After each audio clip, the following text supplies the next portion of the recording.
ફરી એકવાર સૌ ઓલા મિત્રોને નમસ્કાર અને આવકાર। ડેઇલી 5 અંતર્ગત આજે આપણે વ્યક્તિ વિશેષનો લેક્ચર છે તેને ભણવો છે। આ પહેલા વ્યક્તિ વિશેષના લેક્ચરની અંદર આપણે પૂજ્ય રવિશંકર મહારાજને ભણ્યા હતા અને આજના આ લેક્ચરની અંદર આપણે ડૉક્ટર બાબા સાહેબ આંબેડકરને ભણીએ। સામાન્ય રીતે 26 નવેમ્બરનો દિવસ છે તે ગયો છે અને 26 નવેમ્બરને આપણે ભારતીય બંધારણ દિવસ તરીકે પણ ઉજવીએ છીએ અને આપણા ભારતીય બંધારણના ઘડવૈયા કે ભારતીય બંધારણના વાસ્તુકાર તરીકે પણ આપણે બાબા સાહેબ આંબેડકરને ઓળખીએ છીએ। તો આ બાબા સાહેબ આંબેડકરની વ્યક્તિ વિશેષ તરીકે આજે આપણે ભણવા છે અને જેમ ગત વખતે ભણ્યા તો તેવી જ રીતે ડેઇલી 5 અંતર્ગત પહેલાં આપણે તેને અનુલક્ષીને 5 પ્રશ્નો છે તેના જવાબો મેળવી લઈએ અને પછી સંપૂર્ણ રૂપે વ્યવસ્થિત રૂપે આપણે બાબા સાહેબ આંબેડકરને ભણીએ। તે પૈકીનો પ્રથમ પ્રશ્ન છે ભીમરાવ રામજી આંબેડકર કે જેઓને આપણે તેમનું મૂળ નામ હતું ને જેઓને આપણે બાબા સાહેબના ઉલામણા નામથી ઓળખીએ છીએ। બાબા સાહેબ આંબેડકરના ઘણા બધા ઉલામણા નામો પણ છે, જેમ કે બાબા સાહેબ, મૂક નાયક, ભીમ કે ભીમા, આવા બધા તેમના ઉલામણા નામો પણ છે, પણ તેમનું મૂળ નામ છે તે ભીમરાવ રામજી આંબેડકર અને તેમની અટક છે તે પહેલાં ખરેખર જુદી હતી। તો આપણને અહીં એ જ પ્રશ્ન પૂછવામાં આવ્યો છે કે ભીમરાવ રામજી આંબેડકરની મૂળ અટક શું હતી? તો ભીમરાવ રામજી આંબેડકરની મૂળ અટક છે તે સખપાલ હતી। બાબા સાહેબ આંબેડકરના પિતાનું નામ રામજી સખપાલ હતું અને તે રામજી સખપાલના પિતાનું નામ માલોજી સખપાલ એટલે કે રામજી માલોજી સખપાલ હતું। ત્યારબાદનો પ્રશ્ન જોઈએ, બાબા સાહેબ આંબેડકરને કયા વર્ષે મરણોપરાંત ભારત રત્નથી સન્માનિત કરવામાં આવ્યા? તો મરણોપરાંત એટલે કે બાબા સાહેબ આંબેડકરનું નિધન થઈ ગયું પછી તેમને ભારત રત્નથી સન્માનિત કરવામાં આવ્યા હોય એટલે આપણને શબ્દ લખ્યો હોય કે મરણોપરાંત ભારત રત્ન પુરસ્કારથી સન્માનિત કરવામાં આવ્યા।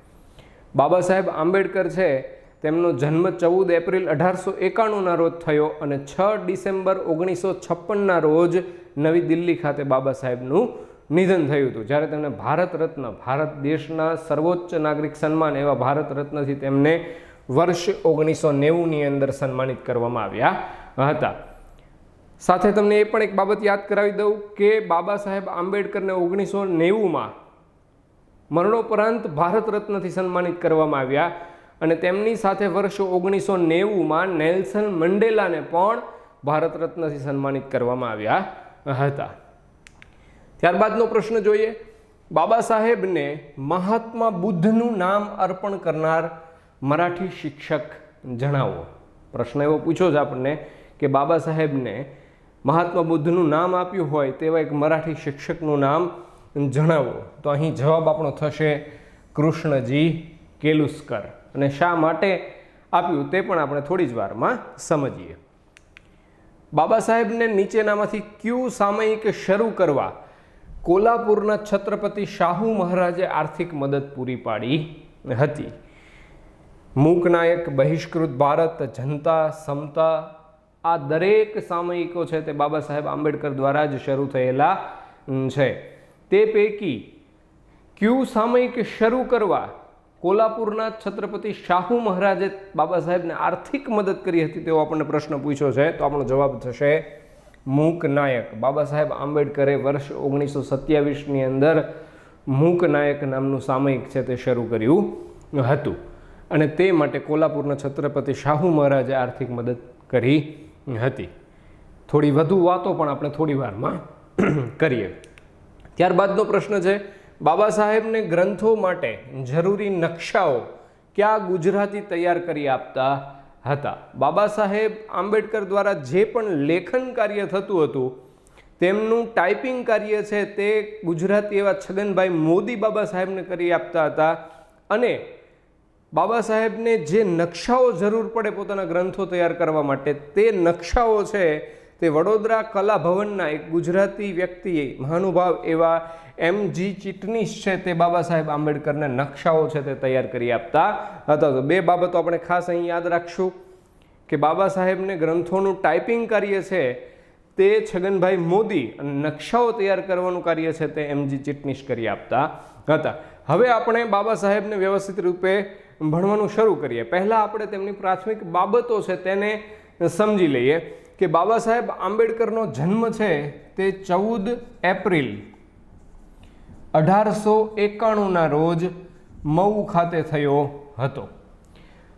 બાબા સાહેબ આંબેડકરનો જન્મ 14 એપ્રિલ એટલે તેમની જન્મ જયંતિ છે તેને આજે પણ આપણે પ્રતિવર્ષ આંબેડકર સ્મૃતિ દિવસ તરીકે ઉજવીએ છીએ. 1891નું વર્ષ હોય એટલે ભારતમાં બ્રિટિશ શાસન હોય તો તે સમયે જે અત્યારે મધ્યપ્રદેશનો વિસ્તાર છે તે સેન્ટ્રલ પ્રોવિન્સ તરીકે ઓળખાતો હતો. તો હાલનું આ મહુ ક્યાં આવેલું છે તો કે મધ્યપ્રદેશની અંદર જે ઇન્દોર જિલ્લો છે તે ઇન્દોર જિલ્લામાં મહુ આવેલું છે. તે મહુ ખાતે બાબા સાહેબ આંબેડકરનો જન્મ થયો હતો. મહુ પાસે એક મોટું ડૉક્ટર બાબા સાહેબ આંબેડકર નગર છે તે પણ બનાવવામાં આવેલું છે. બાબા સાહેબ આંબેડકરનો જન્મ વિશે આપણે વાત કરીએ તો તેમના માતા પિતા વિશે આપણને ખ્યાલ હોવો જોઈએ. બાબા સાહેબ આંબેડકરના પિતા છે તેમનું મૂળ નામ તો ભીમરાવ આંબેડકર હતું. તો આ બાબા સાહેબ આંબેડકરના પિતા રામજી સકપાલ અને તેના પિતા રામજી સકપાલના પિતા હતા રામજી માલોજી સકપાલ અને બાબા સાહેબ આંબેડકર છે તેમના માતાનું નામ હતું ભીમાબાઈ મુરબાદકર સકપાલ. ભીમાબાઈ મુરબાદકર સકપાલ તેમની માતાના નામ પરથી આપણે તેમને હુલામણા નામ તરીકે ભીમ અને ભીમા તરીકે પણ ઓળખીએ છીએ. તો આ સાથે સાથે આપણે યાદ કરીએ કે બાબા સાહેબ આંબેડકરને આપણે કેટલા હુલામણા નામોથી ઓળખીએ છીએ તો કે બાબા સાહેબ, ભીમ, ભીમા અને તેવી જ રીતે મૂકનાયક. આ મૂકનાયક નામ છે તે કેમ પ્રાપ્ત થયું? કારણ કે બાબા સાહેબ આંબેડકર છે તેમણે વર્ષ 1927ની અંદર આપણે વાત કરી કે આ સામયિક છે તે શરૂ કર્યું હતું અને તે સામયિક શરૂ કરવામાં કોલ્હાપુરના છત્રપતિ શાહુ મહારાજની મદદ મળી હતી. તે માટે બાબા સાહેબ આંબેડકરને આપણે મૂકનાયક તરીકે પણ ઓળખીએ છીએ. મૂકનાયકના હુલામણા નામથી પણ ઓળખીએ છીએ. તો બાબા સાહેબ આંબેડકરનું એક સામયિક આપણને યાદ આવે તો બીજા અન્ય કયા કયા સામયિકો શરૂ કર્યા હતા? તો વર્ષ 1927માં જ તે બાબા સાહેબ આંબેડકરે એક મૂકનાયક શરૂ કર્યું. તેવી જ રીતે બહિષ્કૃત ભારત નામનું સામયિક શરૂ કર્યું. એક સમતા નામનું સામયિક પણ શરૂ કર્યું હતું. 1930ની અંદર બાબા સાહેબ આંબેડકર છે તેમણે એક જનતા નામનું સામયિક શરૂ કર્યું હતું અને વર્ષ 1956ની અંદર બાબા સાહેબ આંબેડકરે એક પ્રબુદ્ધ ભારત નામનું સામયિક પણ શરૂ કર્યું હતું. આ દરેક સામયિકો બાબા સાહેબ આંબેડકર દ્વારા શરૂ થયેલા છે અને તેને તમારે યાદ રાખવા પડશે. તો યાદ રાખજો 1927માં બાબા સાહેબ આંબેડકરે મૂકનાયક, બહિષ્કૃત ભારત અને સમતા શરૂ કર્યું હતું, જ્યારે વર્ષ 1930ની અંદર જનતા અને વર્ષ 1956ની અંદર બાબા સાહેબ આંબેડકર પ્રબુદ્ધ ભારત નામના સામયિકો છે તે શરૂ કરેલા છે. આ સાથે બાબા સાહેબ આંબેડકર છે તેમને શિક્ષણ માટે પણ અથાગ પ્રયત્નો કર્યા. તેમણે મુંબઈની અંદર એલ્ફિન્સ્ટન રોડ ઉપર આવેલી ગવર્મેન્ટ હાઈસ્કૂલ એટલે કે એલ્ફિન્સ્ટન હાઈસ્કૂલમાંથી પોતાનું શિક્ષણ છે તે પ્રાપ્ત કર્યું હતું. તેવી રીતે તેમણે મુંબઈ યુનિવર્સિટીમાંથી શિક્ષણ પ્રાપ્ત કર્યું, કોલંબિયા યુનિવર્સિટીમાંથી શિક્ષણ પ્રાપ્ત કર્યું, લંડન યુનિવર્સિટીમાંથી જે લંડન સ્કૂલ ઓફ ઇકોનોમિક્સ છે તેમાંથી પણ તેઓએ શિક્ષણ પ્રાપ્ત કર્યું. ઘણી બધી પારાવારની મુશ્કેલીઓ હોવા છતાં બાબા સાહેબ આંબેડકર છે તેમણે શિક્ષણ ચોક્કસ મેળવ્યું હતું અને બાબા સાહેબ આંબેડકરે શિક્ષિત બનોનું સૂત્ર સાકાર કરવા માટે પીપલ્સ એજ્યુકેશન સોસાયટી છે તેની પણ સ્થાપના કરી હતી. તો બાબા સાહેબ આંબેડકરે ભારતની અંદર અનેક સંસ્થાઓની પણ સ્થાપના કરી. તો તે સંસ્થાઓના નામ પણ આપણે યાદ કરીએ કે તે પૈકીનું એક છે સમતા સૈનિક દળ, એક છે સ્વતંત્ર મજૂર પક્ષ. 1936માં સ્વતંત્ર મજૂર પક્ષની સ્થાપના કરી હતી. 1942ની અંદર નાગપુર ખાતે અનુસૂચિત મહાજાતિ સંઘ. વર્ષ 1924ની અંદર બહિષ્કૃત હિતકારિણી સભા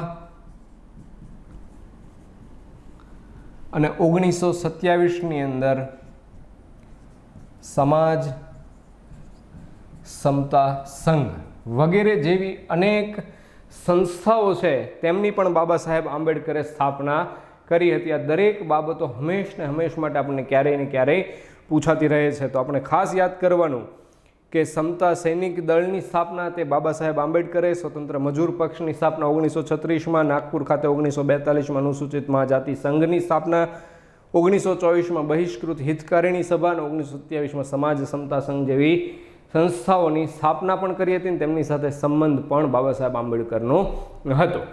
હવે આવી જ રીતે બાબા સાહેબ આંબેડકર છે તેમને આપણે થોડા વધુ એમના વિશે વાત કરીએ તો બાબા સાહેબ આંબેડકર છે તેમનું જીવન છે તે શરૂઆતનું થોડું મુશ્કેલીવાળી હતું. કારણ કે બાબા સાહેબ આંબેડકર છે તે મહાર જ્ઞાતિમાંથી આવતા હતા અને પહેલાંના સમયગાળાની અંદર જે આ અસ્પૃશ્યતાના વાડા થોડા બંધાયેલા હતા, જે ખૂબ જ દુઃખદ બાબતો કહી શકાય. તેમ છતાં પણ આ વાડાઓના કારણે ઘણી વખત જે પ્રશ્નો સર્જાતા હતા અને તે સમયે મહાર સમાજને પણ અસ્પૃશ્ય ગણવામાં આવતો હતો. બાબા સાહેબ આંબેડકરના પિતા છે તે સરકારમાં નોકરી કરતા હતા, એટલા માટે ખરેખર તેમને શાળામાં પ્રવેશ મળ્યો તેમ કહી શકાય. શાળામાં પણ તેમની સાથે અનેક પ્રકારના અયોગ્ય વ્યવહાર છે તે થતા હતા તેવું આપણે કહી શકીએ. પણ તેમ છતાં બાબા સાહેબ આંબેડકર છે તે શિક્ષિત થયા. બાબા સાહેબ આંબેડકરનો જન્મ છે તે મહુ ખાતે થયો હતો, પણ મૂળ તેમનો પરિવાર છે તે પરિવાર જે મહારાષ્ટ્રની અંદર રત્નાગીરી જિલ્લો છે તે રત્નાગીરી જિલ્લાની અંદર અંબાવડે ગામ છે, આ અંબાવડે ગામનો હતો. એટલે ખરેખર શાળાની અંદર જે પણ ઘટનાઓ બનતી રહેતી હતી તેને અનુલક્ષીને બાબા સાહેબ આંબેડકર છે તેમના પ્રત્યે એક બ્રાહ્મણ શિક્ષક એક વ્યક્તિ હતા મહાદેવ આંબેડકર. આ મહાદેવ આંબેડકરને તેમના પ્રત્યે લાગણી હતી, પ્રીતિ હતી. એટલા માટે આ મહાદેવ આંબેડકરે બાબા સાહેબ આંબેડકરને કહ્યું કે ભાઈ તમારે તમારા ગામના નામ ઉપરથી તમારી અટક છે તે સકપાલની જગ્યાએ આંબેડકર કરી નાખવી જોઈએ. અને બાબા સાહેબ આંબેડકરે પણ પોતાની અટક છે તે મહાદેવ આંબેડકર નામના શિક્ષકને કહેવાથી સકપાલના સ્થાને આંબેડકર છે તે કરી દીધી. ત્યારથી તેઓ ભીમરાવ રામજી આંબેડકર તરીકે ઓળખાવા લાગ્યા. આ જ બાબા સાહેબ આંબેડકર છે તે આમ તો આપણે એમ કહી શકીએ કે તેમના માતા પિતા છે ભીમાબાઈ મુરબાદકર સકપાલ અને રામજી માલોજી સકપાલ તેમના 14મા અને છેલ્લા સંતાન હતા.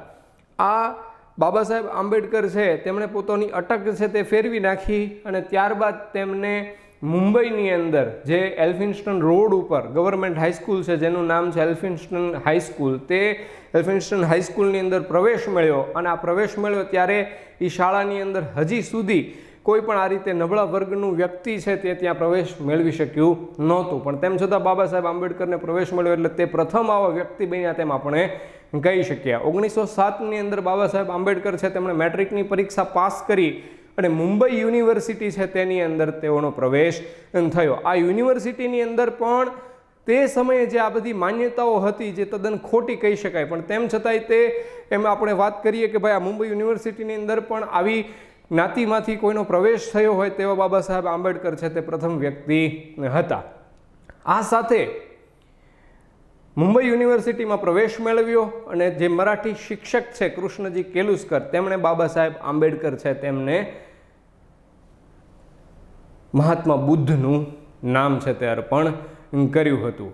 બાબા સાહેબ આંબેડકર છે તે શિક્ષિત થયા અને એ જ સમયગાળાની અંદર એમ કહેવાય છે કે આપણા ગુજરાતની અંદર વડોદરામાં મહારાજા પદે હતા સયાજીરાવ ગાયકવાડ ત્રીજા. આ મહારાજા સયાજીરાવ ગાયકવાડ ત્રીજા છે તેમણે બાબા સાહેબ આંબેડકરને વડોદરા રજવાડાની અંદર નોકરી આપી. શા માટે નોકરી આપી? કારણ કે તે સમયે જે પેટલાદના શિવરામ ઝેરામ છે તેમનું નિધન થયું હતું અને કાયદા કાઉન્સિલના પ્રતિનિધિની એક જગ્યા છે તે આ શિવરામ ઝેરામના નિધનના કારણે ખાલી પડી હતી. જે માટે મહારાજા સયાજીરાવ ગાયકવાડ ત્રીજાએ બાબા સાહેબ આંબેડકરને આ કાયદા કાઉન્સિલના પ્રતિનિધિ તરીકે નિમ્યા અને બાબા સાહેબ આંબેડકર છે તે નોકરીમાં લાગ્યા ખરા, પણ તેમ છતાં તેમને આગળ હજી વધુ શિક્ષણની ઈચ્છા હતી એટલે તેમણે વડોદરા રજવાડા પાસે માગણી મૂકી કે ભાઈ મારે કોલંબિયા યુનિવર્સિટીની અંદર આગળ ભણવા માટે જવું છે.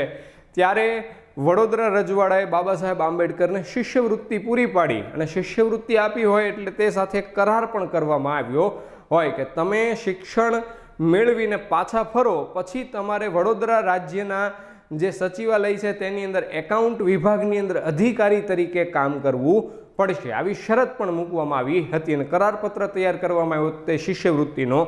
તે સમયે પણ બાબા સાહેબ આંબેડકરને આ કરારપત્ર ઉપર 2 સાક્ષી જોઈએ, તે સાક્ષી તરીકે સહી કરી દીધી હતી. એક ગુજરાતી વ્યક્તિ હતા, તેમનું નામ છે ત્રિભુવન વ્યાસ, અને બીજા ગુજરાતી હતા તે છે અનંતજી ગોપાલજી જોશી. બાબા સાહેબ આંબેડકરને કોલંબિયા યુનિવર્સિટીમાં જવા માટે કયા રજવાડાએ શિષ્યવૃત્તિ પૂરી પાડી? તો કે વડોદરા રજવાડું. તેમાં કયા મહારાજા? તો કે આપણે યાદ કરી લેવાના વડોદરાના મહારાજા સયાજીરાવ ગાયકવાડ ત્રીજા. હવે બાબા સાહેબ આંબેડકર કોલંબિયા યુનિવર્સિટીથી શિક્ષણ મેળવી અને વડોદરા પોતાની શરત મુજબ પાછા ફરે છે.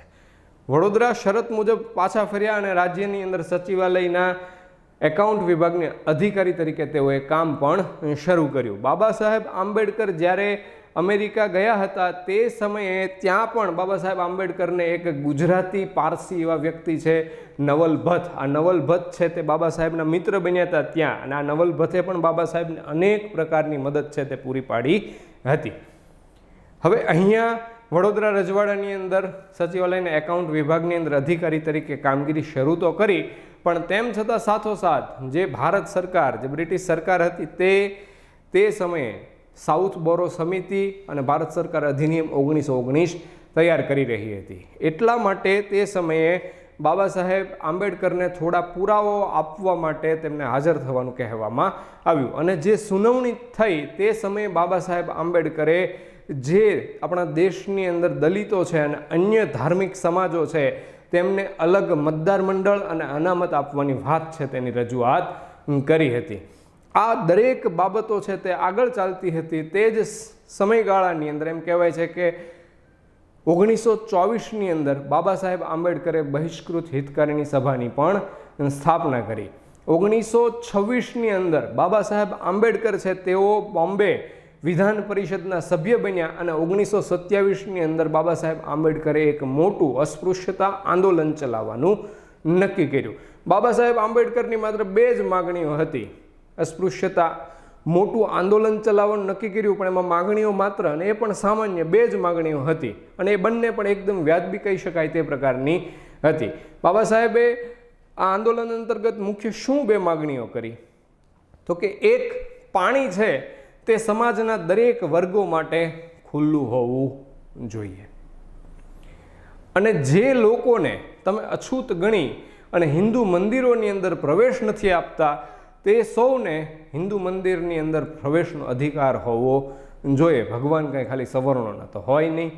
તો આવી જ રીતે 2 માગણીઓ કરી હતી કે ભાઈ પાણી સર્વ લોકો માટે ખુલ્લું હોવું જોઈએ અને હિન્દુ મંદિરોની અંદર પ્રવેશ છે તે દરેક લોકોનો થવો જોઈએ. આ 2 માગણીઓ મૂકી, પણ તેમ છતાંય બાબા સાહેબ આંબેડકરને શંકા હતી કે ભાઈ ખરેખર આ વસ્તુ શક્ય બનશે કે નહીં. તે માટે બાબા સાહેબ આંબેડકર જે પોતાના સામયિકો ચલાવતા હતા, લેખન કાર્ય કરતા હતા, તેમના મારફતે તેઓ એમ કહી શકાય કે હિન્દુ રાજનેતાઓ અને આ ધાર્મિક ભેદભાવની બાબતો ઉપર પણ ચાપખા મારવાનું શરૂ કર્યું. આ શરૂ કર્યું તેની સાથે જ તે 1927ની અંદર બાબા સાહેબ આંબેડકર છે તેમણે મનુસ્મૃતિ ગ્રંથ છે તેને જાહેરની અંદર સળગાવી દીધો હતો કે ભાઈ ખરેખર આ મનુસ્મૃતિના આધારે ભારતીય સમાજ ચાલે છે, કારણ કે આ મનુસ્મૃતિની અંદર વર્ણ વ્યવસ્થા છે તે દર્શાવાયેલી છે, બ્રાહ્મણ, ક્ષત્રિય, વૈશ્ય અને શૂદ્ર. તો આ ભારતીય સમાજ જો આ મનુસ્મૃતિના આધારે ચાલતો હોય તો આ મનુસ્મૃતિ ગ્રંથ છે તેને સળગાવી દેવો જોઈએ. એટલે 1927ની અંદર બાબા સાહેબ આંબેડકરે મનુસ્મૃતિ ગ્રંથને જાહેરમાં સળગાવી દીધો. તેની સાથે 1927ની અંદર જે મહારાષ્ટ્રની અંદર રાયગઢ જિલ્લો છે ત્યાં આગળ ચૌદાર આવેલું છે, ચૌદાર ખાતે મહાડ સત્યાગ્રહ છે તે બાબા સાહેબ આંબેડકરે કર્યો. આ મહાડ સત્યાગ્રહ છે તે શું છે ખરેખર? તો એમ કહી શકાય કે એક તળાવ હતું, ત્યાં આગળ 2500 જેટલા લોકોએ ભેગા થઈ અને બાબા સાહેબની નેતાગીરીની અંદર કે ભાઈ આપણે આ તળાવમાંથી પાણી લઈશું. આ માટે જે ખરેખર મનાઈ હતી પહેલાંના સમયગાળાની અંદર, પણ બાબા સાહેબ આંબેડકરે પાણી સમાજના દરેક વર્ગો માટે ખુલ્લું હોવું જોઈએ તેવી વાત કરી હતી. એટલા માટે આ મહાડ તળાવ સત્યાગ્રહ છે તે 1927ની અંદર થયો. ત્યારબાદ મંદિરોની અંદર પ્રવેશ માટે પણ અનેક સત્યાગ્રહો થયા, જેની અંદર 1927ની અંદર અંબાબાઈ મંદિર પ્રવેશ સત્યાગ્રહ થયો, 1929ની અંદર પુણેમાં પાર્વતી મંદિર પ્રવેશ સત્યાગ્રહ થયો, 1930ની અંદર નાસિકની અંદર કાલારામ મંદિર પ્રવેશ સત્યાગ્રહ થયા. આવા તો અનેક સત્યાગ્રહો થયા અને તે બાબતો છે તે સતત આગળ ચાલતી રહી. તેની સાથે સાથે આપણે એમ કહી શકીએ કે 1931ની અંદર લંડન ખાતે બીજી ગોળમેજી પરિષદ છે તે ભરાઈ હતી અને આ બીજી ગોળમેજી પરિષદની અંદર જે બાબા સાહેબ આંબેડકરની જે ભલામણો હતી તેને ધ્યાને લેવામાં આવી. બાબા સાહેબ આંબેડકર અને તેજ બહાદુર સપ્રુ આ બે વ્યક્તિઓ એવા છે કે જેણે ત્રણેય ગોળમેજી પરિષદની અંદર લંડન ખાતે યોજાયેલી રાઉન્ડ ટેબલ કોન્ફરન્સ એટલે કે ગોળમેજી પરિષદોમાં હાજરી આપી હતી. ક્યાં એવા બે વ્યક્તિઓ છે કે જેઓએ ત્રણેય ગોળમેજી પરિષદમાં હાજરી આપી હોય? તો કે એક બાબા સાહેબ આંબેડકર અને બીજા છે તેજ બહાદુર સપ્રુ.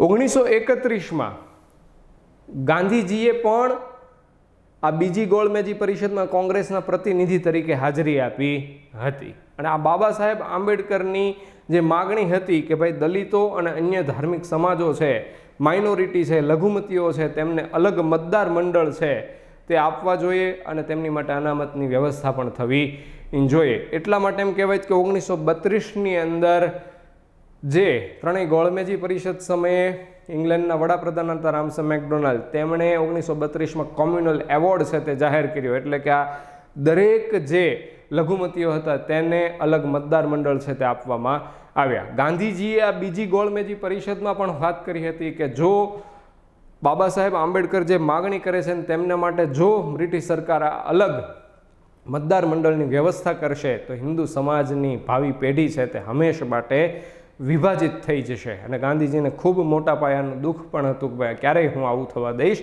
નહીં અને આવું થશે પણ નહીં. એટલા માટે ગાંધીજીએ 20 સપ્ટેમ્બર 1932ના રોજ પૂનાની યરોડા જેલ ખાતે આમરણ ઉપવાસ શરૂ કર્યા કે ભાઈ હું આ અલગ મતદાર મંડળ છે તે ને માનતો નથી, તે કરવું જોઈએ નહીં. 20 સપ્ટેમ્બર 1932ના રોજ ગાંધીજી ઉપવાસ શરૂ કર્યા અને 24 સપ્ટેમ્બર 1932ના રોજ સાંજે 5 વાગે પૂનાની યરોડા જેલની અંદર પૂના કરાર થયા. એટલે પૂના કરાર કોની કોની વચ્ચે થયા એમ કહી શકીએ તો કે ગાંધીજી અને બાબા સાહેબ આંબેડકર વચ્ચે. કે ભાઈ બાબા સાહેબ આંબેડકરે આ કરારથી, પૂના કરારથી ખરેખર જે અલગ મતદાર મંડળની વાત છે તેને જતી કરી દીધી.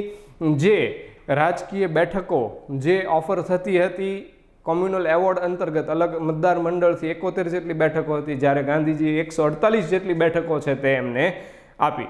આવી જ રીતે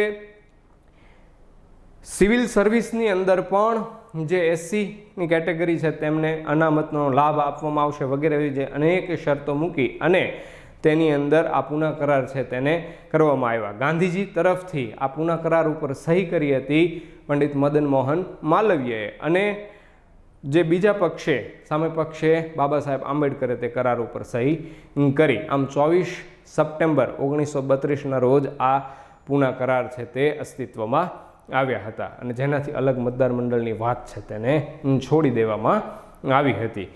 સાથે સાથે તમને એ પણ યાદ કરાવું કે બાબા સાહેબ આંબેડકર છે તેઓને આપણે ભારતીય બંધારણના ઘડવૈયા કે ભારતીય બંધારણના વાસ્તુકાર તરીકે પણ ઓળખીએ છીએ.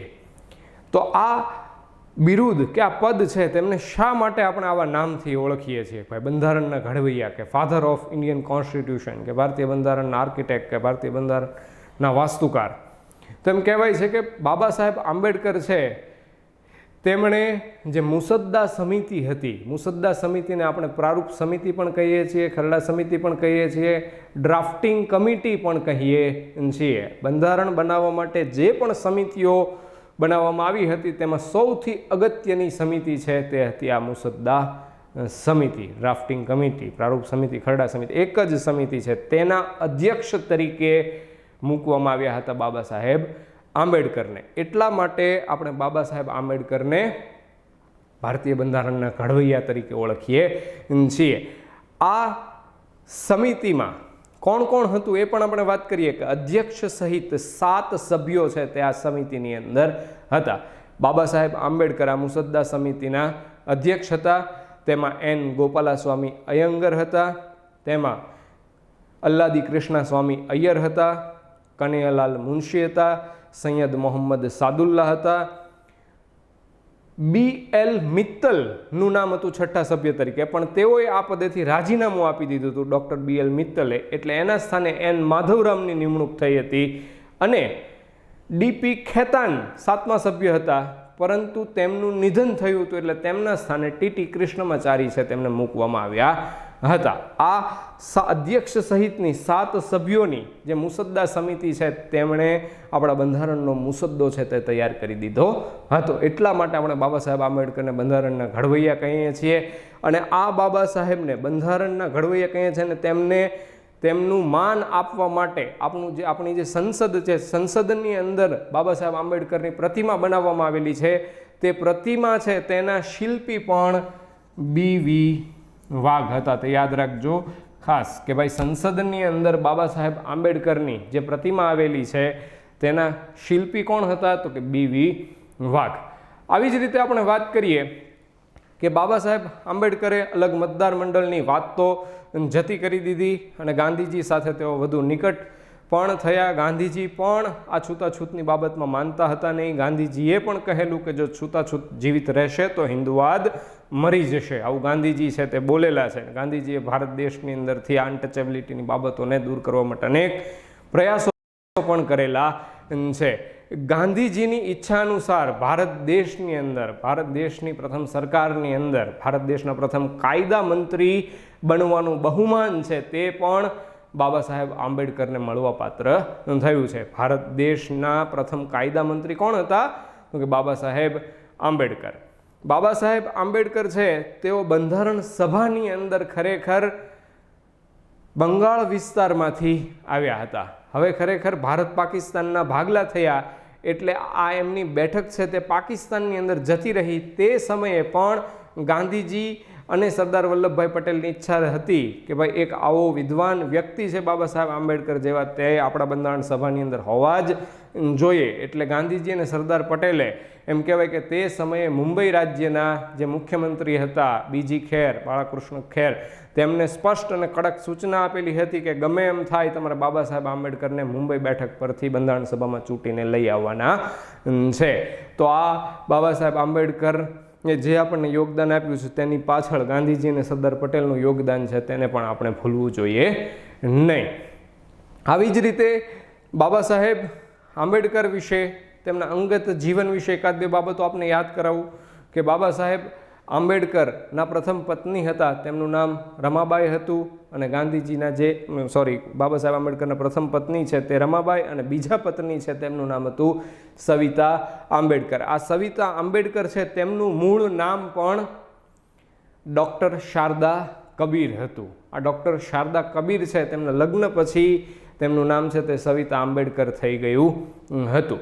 બાબા સાહેબ આંબેડકર ધર્મ એમનો જો આપણને પૂછાય તો તેઓ બૌદ્ધિઝમને પાળતા હતા અને બૌદ્ધિઝમ અંતર્ગત નિયો બૌદ્ધ ધર્મ તેઓ પાળતા હતા. આપણે થોડી વારમાં તે બાબતની પણ ચર્ચા કરીએ. બાબા સાહેબ આંબેડકરના અન્ય કાર્યો જો આપણે જોઈએ તો એમ આપણે કહી શકીએ કે ભાઈ અબળાઓના અધિકાર માટે બાબા સાહેબ આંબેડકર છે સંસદની અંદર હિન્દુ કોડ બિલ છે તે પણ લાવ્યા હતા. જે આ છૂતાછૂતની બાબતો છે તેનાથી બાબા સાહેબ આંબેડકર એટલા બધા પરેશાન થઈ ગયા હતા કે તેમને આ બાબતો સતત દુઃખ આપતી હતી. તે સમયે બાબા સાહેબ આંબેડકર છે તેમણે મુંબઈ ઇલાકા ધર્માંતર પરિષદ ભરાઈ હતી. મહારાષ્ટ્રના નાસિક જે જિલ્લો છે તે નાસિક પાસે યેવલા ગામ છે. આ યેવલા ગામ ખાતે ભરાયેલી મુંબઈ ઇલાકા ધર્માંતર પરિષદની અંદર બાબા સાહેબ આંબેડકરે હિન્દુવાદને અલવિદા કરવા માટેનો એક ઐતિહાસિક ઠરાવ છે તે પણ પસાર કર્યો હતો અને મુક્તિ ક્યાં માર્ગે તેવું એક ઐતિહાસિક વક્તવ્ય છે તે પણ ત્યાં આગળ બાબા સાહેબ આંબેડકરે આપ્યું હતું. ખાસ યાદ રાખવાનું આપણે કે હિન્દુ ધર્મને અલવિદા નો ઐતિહાસિક ઠરાવ બાબા સાહેબ આંબેડકરે ક્યાં પસાર કર્યો હતો? તો નાસિક પાસે આવેલા યેવલા ગામે. કઈ પરિષદ ભરાઈ હતી? કે મુંબઈ ઇલાકા ધર્માંતર પરિષદ છે તે ભરાઈ હતી. તેમાં બાબા સાહેબ આંબેડકરે કયા શીર્ષકથી વક્તવ્ય આપ્યું હતું? કે મુક્તિ ક્યાં માર્ગે. આવી જ રીતે 14 ઓક્ટોબર 1956ના રોજ બાબા સાહેબ આંબેડકર છે તેમણે, એટલે કે બાબા સાહેબ આંબેડકરનું જે આ બાબા સાહેબ આંબેડકર અને સવિતા આંબેડકર જે આ દંપતી છે, આંબેડકર દંપતી, તેમણે નાગપુર ખાતે પોતે 14 ઓક્ટોબર 1956ના રોજ બૌદ્ધ ધર્મ છે તેની દીક્ષા લીધી અને તેના બીજા દિવસે લાખો અનુયાયીઓ છે તેમને પણ દીક્ષિત કર્યા. બૌદ્ધ ધર્મની દીક્ષા તેઓએ લાખો અનુયાયીઓને પણ આપી. આ સાથે આપણે બાબા સાહેબ આંબેડકરનું યોગદાન યાદ કરીએ કે તેઓ માત્ર કાયદાશાસ્ત્રી નહીં પરંતુ અર્થશાસ્ત્રી, રાજનેતા, ઇતિહાસકાર, નૃવંશશાસ્ત્રી, આવા અનેક ક્ષેત્રોની અંદર તેમનું યોગદાન છે તે સરાહનીય ગણી શકાય છે. અને અંતે 6 ડિસેમ્બર 1956ના રોજ નવી દિલ્હી ખાતે બાબા સાહેબ આંબેડકરનું નિધન થયું. Thank you.